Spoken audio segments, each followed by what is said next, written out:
Hello guys, welcome back to my YouTube channel. Today I'm going to tell you how you can set up your voice payment in UK. Alright, so first thing first, you have to open the app.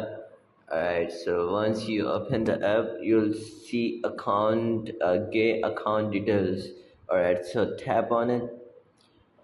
Now you'll see account details, your USCD balance, and all this stuff.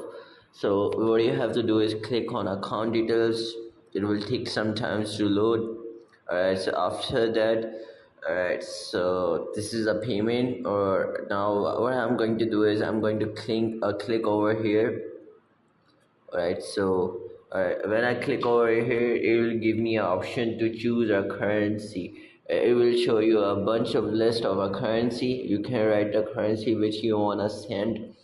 Or alright, so once you done selecting your currency, come back, then click on continue.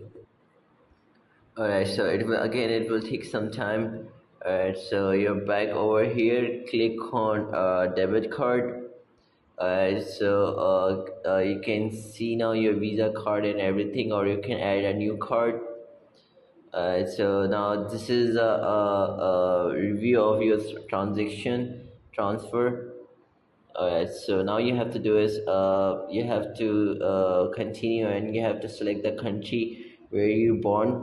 Then after that, give an option for your transformation or for your transfer. Alright, it will give you a list. Just click the option, and this is how you done. Thanks for watching my YouTube video. For more, like and comment, subscribe my YouTube channel.